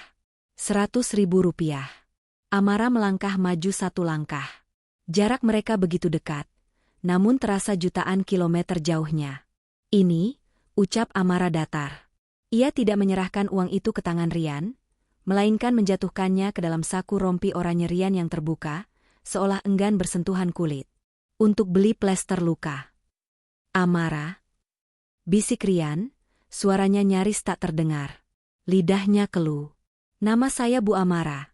Koreksi Amara tajam, namun suaranya pelan agar Arka tidak mendengar nada ancaman itu. Dan terima kasih sudah menyelamatkan mainan anak saya. Lakukan pekerjaanmu dengan baik, Pak Parkir. Jangan sampai menggores mobil saya. Kata-kata itu menampar Rian telak. Anak saya. Amara menegaskan bahwa Arka adalah miliknya seorang. Rian tidak punya tempat. Arka, ayo masuk. Nanti terlambat. Amara menggandeng tangan Arka, memunggungi Rian. Tunggu, Ma. Arka menahan tangan ibunya. Anak itu merogoh saku celananya, mengeluarkan selembar uang 50.000 sisa uang jajannya. Arka berjalan kembali ke arah Rian. Pak, ini buat Bapak. Kata Mama, kita harus berbagi sama orang yang kurang beruntung. Semoga cepat sembuh ya lukanya, ucap Arka sambil menyodorkan uang itu sambil tersenyum manis. Rian gemetar hebat. Air mata mulai menggenang di pelupuk matanya yang keruh. Ia menerima uang itu dari tangan anak kandungnya sendiri. Anak yang ia telantarkan demi wanita lain. Kini, anak itu memberinya uang sedekah karena mengira ia hanyalah pengemis malang. Makasih. Den. Rian tergagap, menahan isak tangis agar tidak pecah. Den Arka anak baik. Arka tersenyum, lalu berlari kembali menggandeng tangan Amara. Sebelum masuk ke dalam gedung kaca yang dingin itu, Amara menoleh ke belakang sekali lagi. Ia menatap Rian yang berdiri menyedihkan memegang uang 50.000 dari anaknya. Ada sedikit kepuasan di mata Amara, tapi lebih banyak rasa selesai. Ia sudah menutup buku. Pria di sana bukan lagi suaminya, bukan lagi musuhnya. Hanya orang asing yang menyedihkan. Pintu kaca otomatis tertutup, memisahkan mereka. Rian jatuh terduduk di trotoar panas. Ia mendekap uang 50.000 itu ke dadanya. Pertahanannya runtuh. Di tengah keramaian orang berlalu lalang, di bawah terik matahari Jakarta yang kejam, Rian menangis. Bukan tangisan meraung seperti saat ibunya meninggal, tapi tangisan bisu yang menyakitkan dada.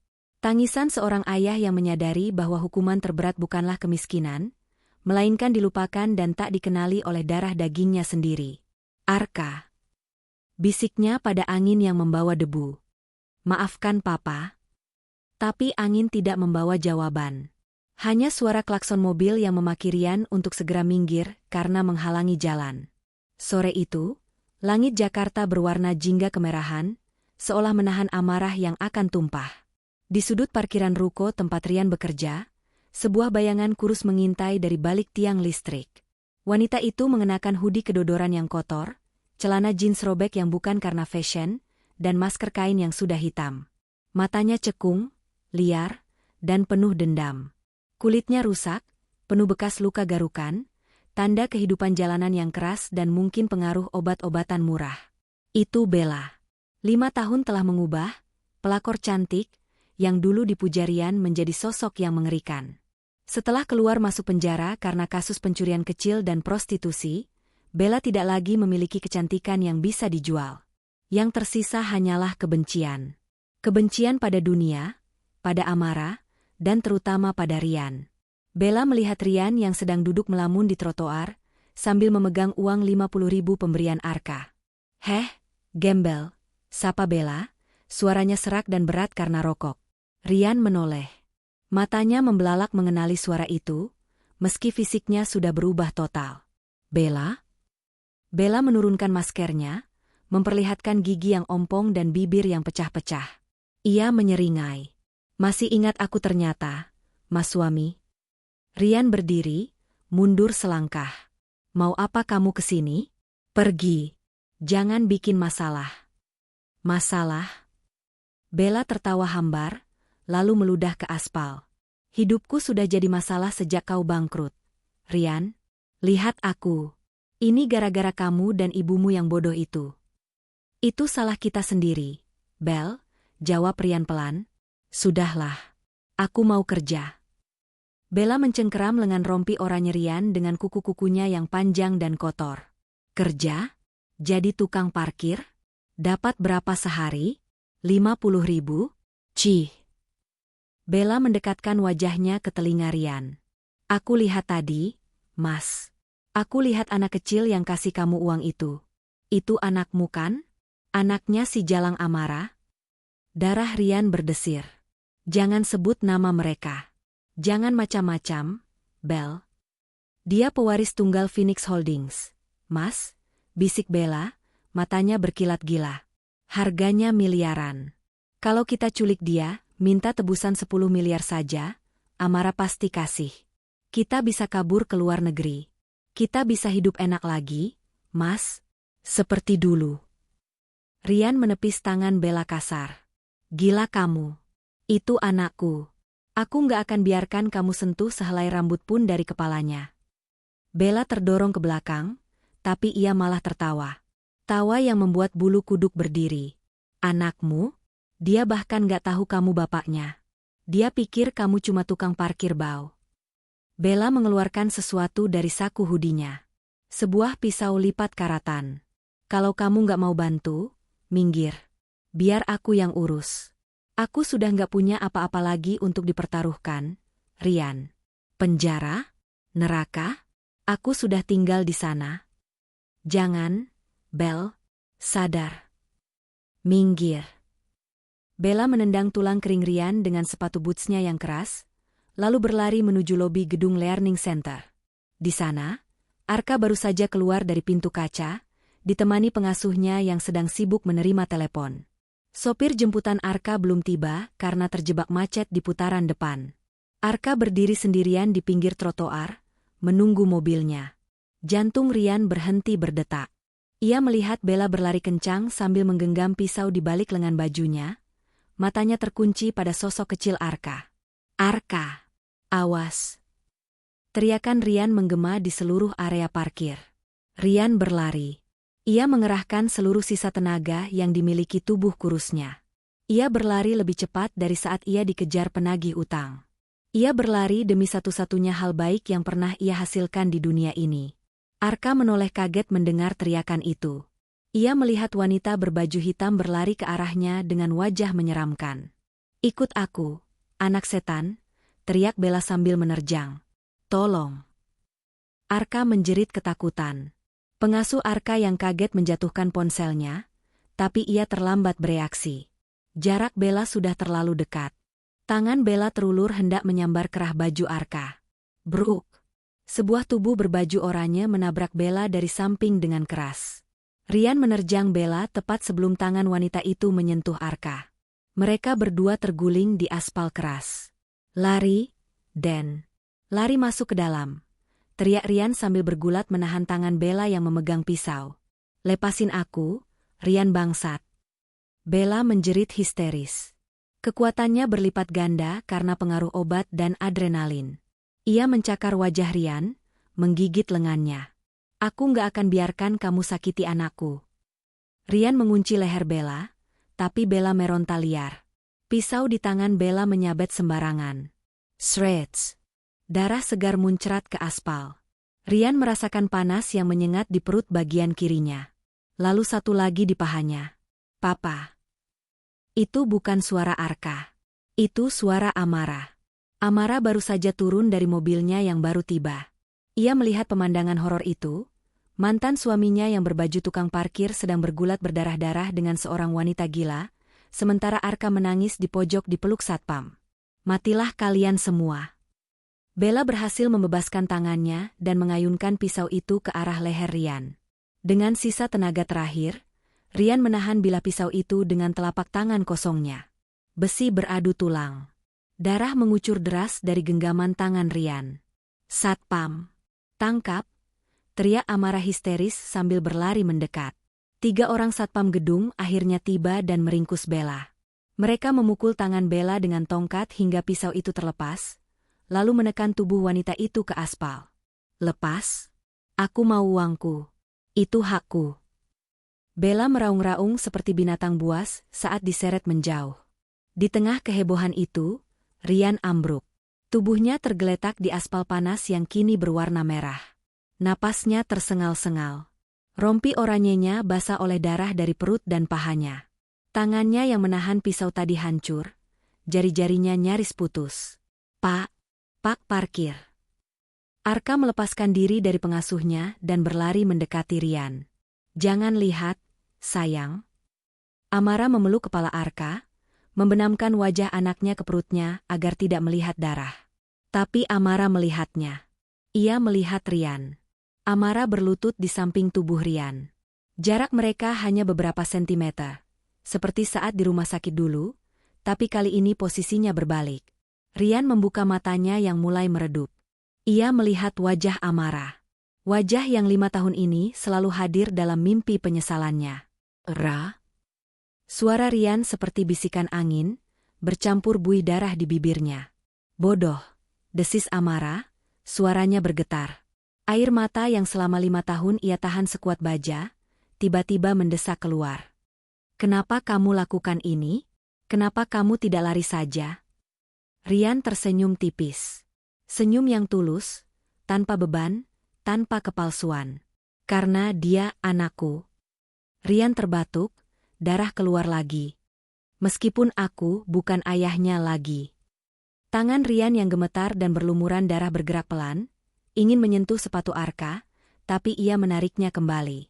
Ia tidak ingin mengotori sepatu anaknya. "Dia selamat kan, Ra?" tanya Rian. "Dia selamat." "Kamu menyelamatkannya," jawab Amara, satu tetes air mata jatuh dari pipinya mengenai wajah Rian. "Syukurlah." Rian menghela napas panjang, matanya menerawang ke langit sore yang mulai gelap. "Tuhan ternyata masih kasih aku kesempatan buat jadi berguna sekali saja." Suara sirine ambulans dan polisi terdengar mendekat dari kejauhan. "Bertahanlah, Rian." "Ambulans datang," kata Amara, menekan luka di perut Rian dengan sapu tangan sutranya yang mahal. Sapu tangan seharga jutaan itu kini kotor tak berharga. Tapi Amara tidak peduli. "Gak usah, Ra." Rian menggeleng lemah. Pandangannya mulai kabur. Rasa sakit di tubuhnya perlahan menghilang, digantikan rasa dingin yang menjalar dari ujung kaki. Sakitnya sudah hilang. "Maafin dosaku, Ra. Maafin. Papa. Arka." Mata Rian perlahan tertutup. Tangan kasarnya terkulai lemas di atas aspal. Dada yang tadi naik turun dengan cepat, kini diam. Hening. Di tengah kerumunan orang yang menonton, di bawah langit Jakarta yang mulai menurunkan hujan gerimis, perjalanan Rian Pratama berakhir. Bukan di atas kasur empuk Hotel Bintang 5, bukan di tengah pesta meriah. Tapi di atas aspal parkiran yang keras, dengan baju tukang parkir yang bau keringat. Namun, untuk pertama kalinya dalam hidupnya yang penuh kepalsuan, Rian mati sebagai seorang pria sejati. Dia mati sebagai seorang ayah. Amara terpaku menatap tubuh kaku mantan suaminya. Arka yang mendengar keheningan itu mendongak dari pelukan ibunya. "Ma, Pak parkir kenapa tidur? Dia capek ya?"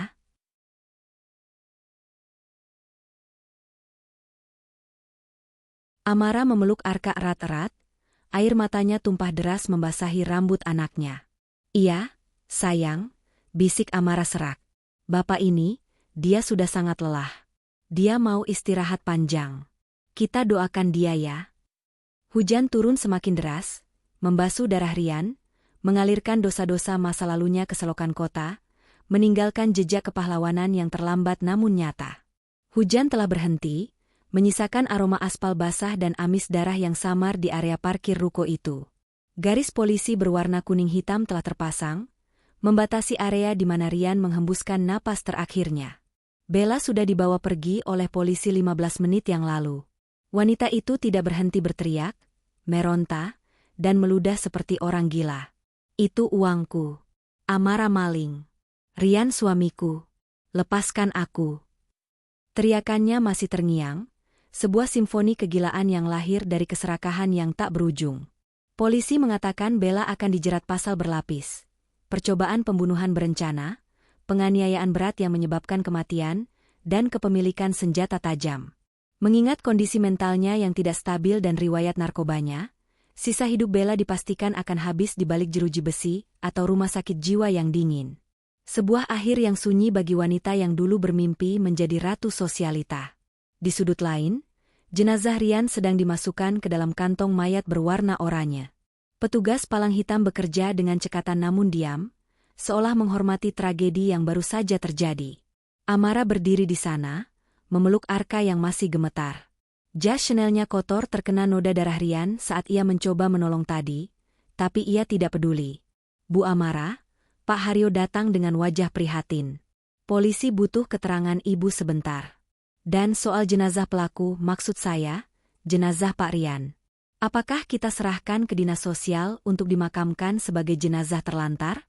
Mengingat dia tidak punya KTP dan keluarga lain. Amara menatap kantong jenazah itu. Ia teringat Rian yang sombong di pesta pernikahan. Ia teringat Rian yang berlutut mengemis di kantornya. Dan ia teringat tatapan terakhir Rian yang penuh damai setelah menyelamatkan Arka. Tidak, jawab Amara tegas. Suaranya serak namun penuh wibawa. Urus semuanya, Pak Haryo. Maksud ibu? Berikan dia pemakaman yang layak. Yang sangat layak, perintah Amara. Bukan sebagai suamiku, tapi sebagai penyelamat putraku. Pesan peti mati terbaik, sewa ambulans VIP, dan beli tanah makam di TPU Menteng Pulo, blok depan. Jangan kuburkan dia di tempat ibunya yang becek itu. Haryo tertegun sejenak, lalu mengangguk hormat. Baik, Bu, saya mengerti. Penebusan sudah lunas. Ya, bisik Amara. Hutangnya sudah lunas. Dibayar dengan nyawa. 3 hari kemudian, pemakaman Rian dihadiri lebih banyak orang daripada pemakaman Bu Ratna, meskipun suasananya jauh dari kata ramai. Hanya ada Amara, Arka, Pak Haryo, beberapa staf kepercayaan Amara, dan, mengejutkan, beberapa pedagang kaki lima dan pemilik toko di ruko tempat Rian bekerja sebagai tukang parkir. Rupanya, selama menjadi tukang parkir, Rian dikenal rajin dan suka membantu mengangkat barang berat ibu-ibu pedagang pasar tanpa minta upah lebih.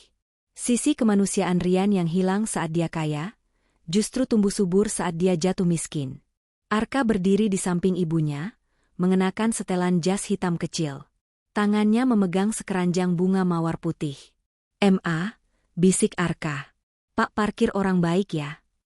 Amara berlutut, menatap mata putranya. Ini adalah momen yang sulit. Haruskah ia berbohong? Atau haruskah ia jujur? Iya, sayang. Di akhir hidupnya, dia adalah orang yang sangat baik, jawab Amara bijak. Dia pahlawan Arka. Kenapa dia nolongin Arka sampai meninggal? Amara tersenyum getir, mengusap pipi putranya. Karena dia sayang sama Arka. Lebih dari nyawanya sendiri. Peti mati Rian yang berwarna coklat mengkilap perlahan diturunkan ke liang lahat. Tidak ada tangisan histeris. Hanya keheningan yang hikmat dan doa yang tulus. Saat tanah mulai menutup peti, Amara melemparkan setangkai mawar merah terakhir. Mawar itu jatuh tepat di atas peti. Selamat jalan, Rian, batin Amara. Aku memaafkanmu. Bukan karena kamu pantas dimaafkan, tapi karena aku berhak damai. Dan kamu akhirnya membuktikan bahwa ada sedikit, ayah, di dalam dirimu. Sebuah nisan marmer hitam dipasang. Tulisannya sederhana, namun bermakna dalam. Rian Pratama lahir, 12 Mei 1990, wafat, 10 Desember 202X, seorang ayah yang pulang. Tidak ada gelar, tidak ada jabatan CEO. Hanya predikat, ayah, yang baru ia dapatkan kembali di detik-detik terakhir hidupnya. 20 tahun kemudian, langit Jakarta tampak cerah, seolah ikut merayakan kesuksesan seorang pemuda yang baru saja dilantik menjadi CEO termuda di Asia. Arka Wijaya, kini berusia 25 tahun, berdiri gagah di podium. Wajahnya tampan, perpaduan sempurna antara ketegasan amarah dan senyum menawan riang. Di hadapannya, ribuan karyawan Phoenix Holdings bertepuk tangan riuh. Arka turun dari panggung, langsung menghampiri wanita parubaya yang duduk di kursi VIP paling depan. Amara kini sudah berusia 50-an, namun kecantikannya tak memudar. Rambutnya yang mulai memutih sebagian justru menambah aura keanggunannya. "Selamat, nak," Amara memeluk putranya. "Mama bangga sekali. Kamu jauh lebih hebat dari Mama." "Ini semua berkat didikan Mama." Arka mencium tangan ibunya takzim. "Oh ya, Ma. Sebelum pesta perayaan nanti malam, ada tempat yang mau aku kunjungi. Mama mau ikut." Amara tersenyum, ia tahu kemana tujuan Arka. "Tentu. Mama ambil tas dulu." Mobil Maybach hitam membawa mereka membelah kemacetan Jakarta menuju TPU Menteng Pulo yang teduh. Arka dan Amara berjalan menyusuri jalan setapak di antara nisan-nisan. Mereka berhenti di sebuah makam yang sangat rawat. Rumputnya hijau segar, dan selalu ada bunga segar di vasnya, karena Amara membayar penjaga makam khusus untuk merawatnya selama 20 tahun ini. Arka berjongkok, membersihkan sedikit debu di nisan marmer itu. "Assalamualaikum, Pak," sapa Arka lembut. Amara berdiri di belakangnya, membiarkan putranya bercengkerama dengan memori ayahnya. 10 tahun lalu, saat Arka berusia 15 tahun, Amara akhirnya menceritakan semuanya. Seluruh kebenaran. Tentang pengkhianatan, tentang kebangkrutan, tentang nenek yang jahat, dan tentang Pak Parkir, yang ternyata adalah ayah kandungnya. Awalnya Arka marah. Marah pada ayahnya yang dulu menyakiti ibunya. Tapi seiring kedewasaan, Arka mengerti arti pengorbanan terakhir Rian. "Pak, Arka sudah jadi CEO sekarang." Arka berbicara pada nisan bisu itu. "Arka janji, Arka nggak akan mengulang kesalahan Papa. Arka akan jaga perusahaan, jaga Mama, dan jaga kehormatan keluarga kita. Arka nggak akan biarkan keserakahan menghancurkan apa yang sudah dibangun Mama." Arka menoleh ke Amara. "Ma, kalau Papa lihat aku sekarang, dia bangga nggak ya?" Amara menatap nisan itu, seolah melihat bayangan Rian yang tersenyum di sana. "Dia pasti sangat bangga, Kak. Sangat bangga. Dulu, dia bermimpi memiliki anak yang hebat untuk meneruskan warisannya. Sayangnya, dia salah jalan. Tapi kamu adalah wujud dari mimpi terbaiknya yang menjadi nyata." Angin sore bertiup lembut, menggugurkan daun Kamboja di sekitar mereka. Amara menatap langit. Ia merasa sangat ringan. Beban dendam yang dulu membakar dadanya sudah hilang tak berbekas. Dendam itu memang manis di awal, seperti madu beracun. Amara menikmatinya saat melihat Rian dan keluarganya hancur. Tapi kepuasan sejati bukan datang dari melihat musuh menderita, melainkan dari kemampuan untuk bangkit, menjadi lebih kuat, dan akhirnya melepaskan. Rian, Bu Ratna, dan Bella adalah guru kehidupan terkejam yang pernah ia miliki. Mereka mengajarkan bahwa cinta butuh logika, bahwa kesuksesan adalah balas dendam terbaik, dan bahwa pada akhirnya, darah lebih kental daripada air, bahkan darah yang tumpah di aspal sekalipun. "Ayo pulang, Ma," ajak Arka sambil menggandeng lengan ibunya. "Masa depan menunggu kita." "Ayo," jawab Amara. Mereka berjalan meninggalkan makam itu. Meninggalkan masa lalu yang telah beristirahat dengan tenang. Di kejauhan, matahari terbenam dengan indah, melukis langit dengan warna emas dan ungu. Sang Phoenix telah terbang tinggi, membawa anaknya ke puncak dunia, sementara abunya telah menyuburkan tanah bagi bunga-bunga pengampunan untuk mekar.